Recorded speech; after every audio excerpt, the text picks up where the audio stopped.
ایک وقت تھا جب زمین پر کوئی انسان نہیں تھا، نہ شہر، نہ آواز، نہ کوئی قدموں کی آہٹ، صرف خاموشی ہی تھی، اور جنت میں ایک نئی کہانی لکھی جا رہی تھی۔ یہ کہانی ہے پہلے انسان کی، یہ کہانی ہے حضرت آدم علیہ السلام کی۔ پوری کہانی سننے کے لیے ویڈیو میں بنے رہے۔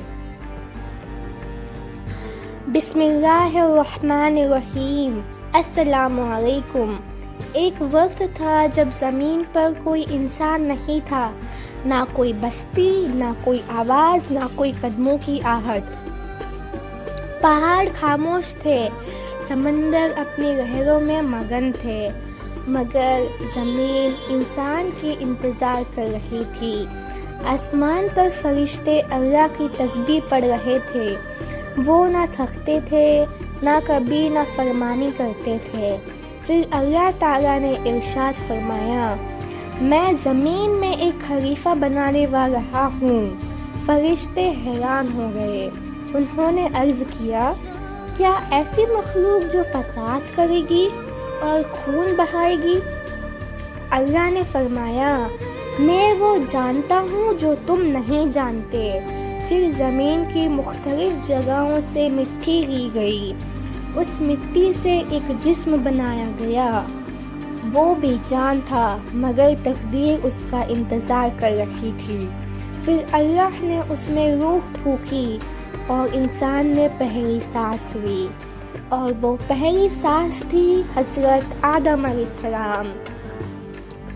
اللہ نے آدم علیہ السلام کو تمام چیزوں کے نام سکھائے، علم دیا، سمجھ دی، شعور دیا۔ فرشتے نہ بتا پائے جو آدم علیہ السلام نے بتا دیا، یہ علم کی فضیلت تھی۔ پھر حکم ہوا، آدم کو سجدہ کرو۔ تمام فرشتے سجدے میں گر گئے مگر ابلیس نے انکار کر دیا۔ اس نے کہا، میں آگ سے بنا ہوں اور یہ مٹی سے۔ یہ پہلا تکبر تھا، یہ پہلی نافرمانی تھی۔ ابلیس کو نکال دیا گیا مگر اس نے قسم کھائی کہ وہ انسانوں کو گمراہ کرے گا۔ آدم علیہ السلام کو جنت میں رہنے کا حکم دیا، ہر نعمت حلال تھی۔ پھر اللہ نے حوا علیہ السلام کو بنایا، انہیں ساتھ رہنے کا سکون دیا گیا مگر ایک درخت سے روکا گیا۔ ابلیس واپس آ گیا، وہ خیر خواہ بن کر آیا۔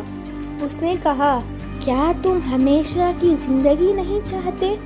وسوسے دل میں اتر گئے اور وہ درخت کے قریب چلے گیا۔ جب انہوں نے درخت کا پھل چکھ لیا تو فوراً انہیں اپنی غلطی کا احساس ہو گیا، ان کے دل میں ندامت سے بھر گئے۔ انہوں نے دعا کی، ربنا ظلمنا انفسنا، اگر تو معاف نہ کرے تو میں حکم نقصان اٹھانے والوں میں سے ہو جاؤں گا۔ اللہ نے ان کی توبہ قبول فرمائی مگر زمین پر اتارنا تقدیر بن چکا تھا۔ آدم علیہ السلام اور حوا علیہ السلام زمین پر اتر آئے۔ اب زندگی آسان نہیں تھی، محنت تھی، بھوک تھی، تھکن تھی، مگر ساتھ بھی رحمت تھی، ہدایت بھی تھی۔ یہیں سے انسانی تاریخ شروع ہوئی، یہیں سے نسلیں پھیلی۔ انسان کا سفر عبادت اور امتحان کا سفر بن چکا تھا۔ یہ کہانی صرف آدم علیہ السلام کی نہیں، یہ کہانی ہر انسان کی ہے۔ ہم سب غلطی کرتے ہیں، ہم سب وسوسوں کا شکار ہوتے ہیں، مگر دروازہ توبہ کا کھلا ہے۔ آدم علیہ السلام نے غلطی کی مگر انہوں نے توبہ کیا اور اللہ نے معاف کر دیا۔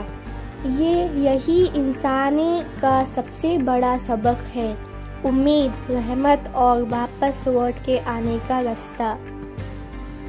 یہ ایک ویڈیو نہیں، یہ ایک پیغام ہے۔ اگر آپ تک یہ پیغام پہنچ چکا ہے تو اسلامک دینی دنیا کو سبسکرائب کیجیے اور ہماری روحانی سفر کا حصہ بن جائیے۔